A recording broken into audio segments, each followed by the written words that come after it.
સરકારે પાડી દીધા છે. કોઈ પણ વાત સિવાય, કોઈ નોટિસ આપ્યા સિવાય 150 મકાન પાડીને 1000 કુટુંબ નતા કર્યા છે. ત્યારે મને ખબર પડી, ત્યારે અહીંયા મારો પરિવાર આવીને બેઠો છે કે રામજીભાઈ અમે તમારા પ્રચારમાં આવ્યા છે. મેં તો ના પાડી દીધી કે બીજા આવશો નહીં. પણ ખરેખર અહીંયા આવીને જોયું ત્યારે મને ખબર પડી કે ના સાહેબ, તમારું નામ સાંભળ્યું અને મને કહ્યું કે ત્યારે અહીંયા ફરવા આવ્યો છે. આ લોકોનો અવાજ બનવાનું છે. આપણે ગરીબોનો અવાજ બનવાનો છે, ખેડૂતોનો અવાજ બનવાનો છે, વિદ્યાર્થીનો અવાજ બનવાનો છે. માટે આ પરિવાર આવ્યો છે. બેન પર આવતો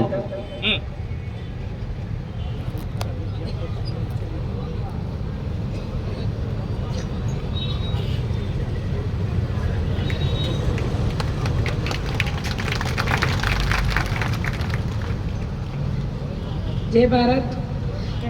અમે કેશવનગર ખાડિયાચાલીમાં રહીએ છીએ.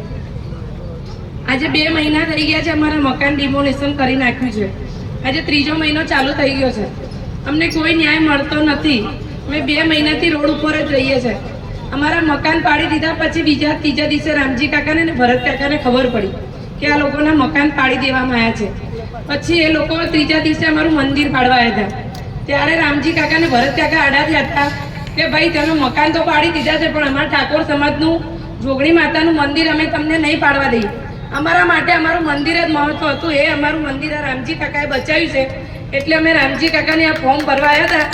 ત્યારે રામજી કાકાએ કહ્યું કે તમારે આવવાની જરૂર નહીં. મેં કીધું ના ભાઈ, તમને ટિકિટ મળી છે તો અમે તમારી ફરજમાં આવે કે તમે 2 મહિનાથી અમને સાથ આપો છો, તો અમારી બી ફરજ આવે છે કે તમારું કંઈ બી હોય અમે આવીએ.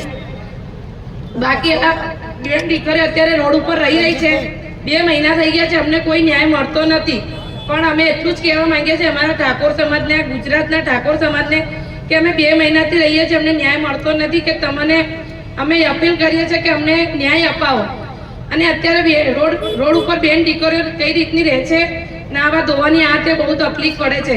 અને તમને એટલે જ વિનંતી કરીએ તમને કે જલ્દીથી જલ્દી અમને ન્યાય અપાવો અને રામજી કાકાને બહુ મતે જીતાવો. અને ભરતભાઈ બી અમારી સાથે હતા, બહુ બધા અમારી જોડે હતા, પણ એમનું નામ મને આવડતું નથી. એ 2 મહિનાથી અમારી લડતમાં અમારી સાથે જ છે અને અમને અત્યારે હાલમાં બી સાથ આપે છે કે તમે તમારી જોડે જ છીએ, તમે ચિંતા ના કરો. એટલે આપણે એટલી વિનંતી છે કે રામજી કાકાને આગળ લાવો ને રામજી કાકાને જીતાડો. જય ભારત. ધન્યવાદ. તમારો પ્રશ્ન અમને બધા મંડળ સાથે પૂરું કરીશું. અને આજે હવે ફોર્મ ભરવાનો સમય થઈ ગયો છે. આપણે રેડી જવું છે ને? 150 રૂપિયા તૈયાર છો બધા? તૈયાર છો ને? તૈયાર? 2 હાથ તાળી બતાવો.